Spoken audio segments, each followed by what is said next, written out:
How's it going? Making up some worm food today, and I thought I'd show you another form of worm food we've been making up over the last month or so. I've seen that a lot of the guys on the Facebook group and also different forums online feed their worms a dry food. The brand that comes to mind is Worm Chow. A lot of people use it when they're breeding up worms for fishing bait and that sort of thing. We don't really need to make it up here because we've got veggie scraps we feed the worms, they're in a horse manure bedding, and we also have different bits and pieces from the yard that we can mince up and turn into our worm slushies. But these three things here I found in the pantry. We have some oats that were rather old, thrown up behind some other dry goods. Their use by was actually about 18 months ago. Not used by, best before was about 18 months ago. So I thought I'd use it for this little mix we made up the other week. Also too, some buckwheat. This buckwheat, I actually tried to sprout it and give it to the chickens and also use for ourselves, but all it did was turn into a fermented mess. So I'd say it's had some sort of treatment done to it so it won't germinate, maybe a heat dry or something like that. And the last one is the wheat. This is the wheat we sprout up for the chickens, but a couple of the bags had a hole in them. And I can't see any there, but we've had some, there's one there, don't know if you can make that out. We've had some weevils or bugs get in there and attack the grain, so we could still use it to sprout for the chickens, but I thought I'd use it here as well, just for the worm chow, the worm food. And the other thing is just some egg grit. This is shell grit, both the shell grit that we've used in the aquaponics and also eggshells as well thrown in there. So we're just going to use that as a bit of a grinding agent for the worms' gizzards. I've heard that people use things like chook starter pellets and things like that as well. I personally haven't used them, so I can't vouch for it, but hop online to the different forums and websites and I'm sure there's tons of different recipes out there, different bits and pieces you can make up. We've used these three with the egg grit and the worms hoed through it, didn't they, sweetie?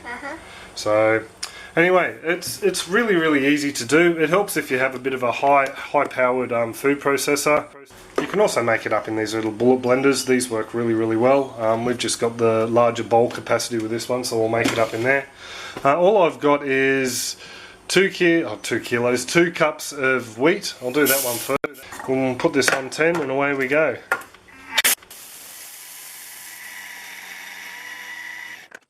So there we go, that was in there for about 30 seconds, and it's a nice, not quite a flour, but not quite a coarse grit either. As you can see, it's pretty dusty. So we're going to put that into a bowl. Could you get a bowl out for me, sweetie? Yep, what do you like? A large one for mixing. Sorry about that, needed to move the tripod to get the bowl out. So we'll just pop this into this bowl. We can mix that around a bit later. Next to go in, I think we'll do the buckwheat. Just pour it straight in. Yep, it's because the blade's heated up as it chops it. So I'll just move the camera a little bit. And we'll whack her on again. And there's the buckwheat. It's ground down to a nice fine flour. It's actually finer than the wheat. So I'll pop that in the bowl.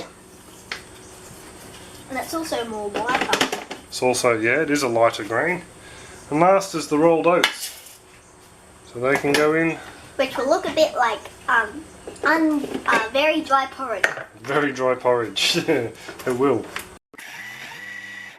And there we go. There's the oats, nice and fine. So I'll pour all that in. And now, all I'm going to add is the shell grit. But the shell grit, might just get a little measuring cup. So that's what it looks like. And we might put half a cup of the shell grit in there, just to mix it around. We might go a little bit scant, probably about 1/3 of a cup. That should be more than enough in there. Mix it. You can give it a bit of a mix, my dear. So there you go, there's some DIY dry worm food. The worms absolutely loved the last batch, so I figure I might as well keep using up the bits and pieces we've got and adding that in. And if the worms do respond really well to it and grow to a nice size, lay more eggs and boost in numbers, I might use this as a bit of a feed just for a nursery farm, just to boost up the numbers a bit and see how it goes. But yeah, I'll just pop this into my little container and we'll take it down and I'll show you how I fed them up last time. So this is the bathtub farm I've been feeding the dry food on, and just to give you a bit of a look at this end, there's a fair few worms just under the top here. There are nice sized ones as well. I'll bring some up to you, hey. They're a very nice sized worm. These are red wrigglers.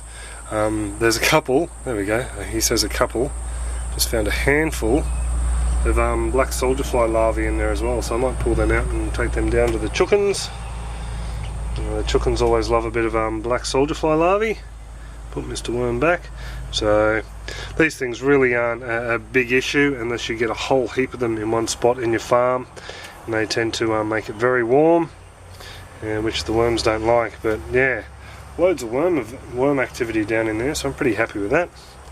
I'll just level this out again. Sorry fellas, spread them all around a bit. So for this dry food, I'm going to be adding about probably about a cup and a half worth. Now a breeze kicks up.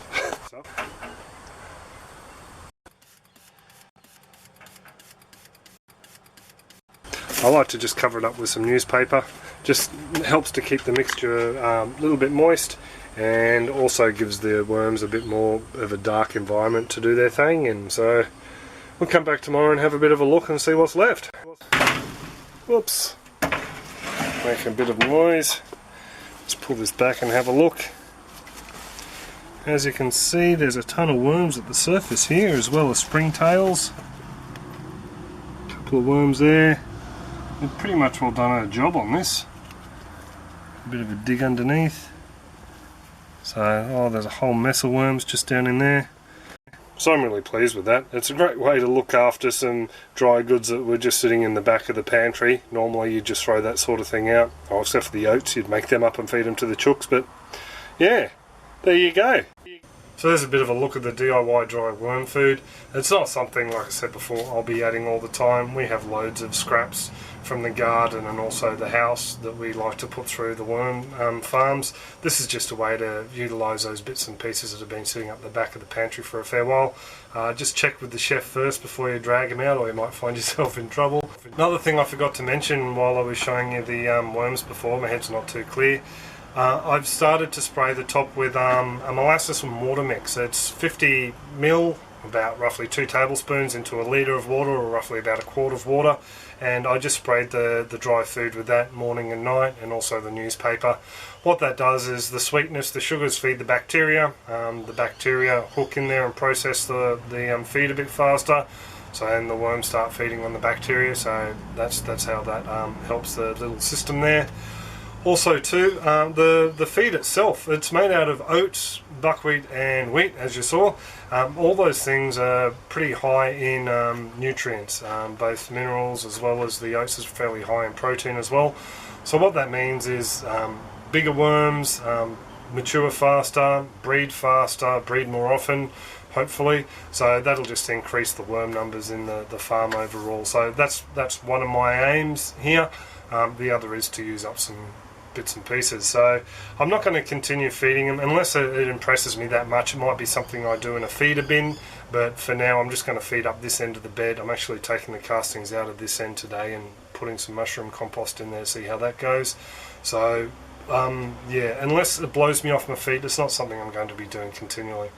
So I'll pretty much will leave it there.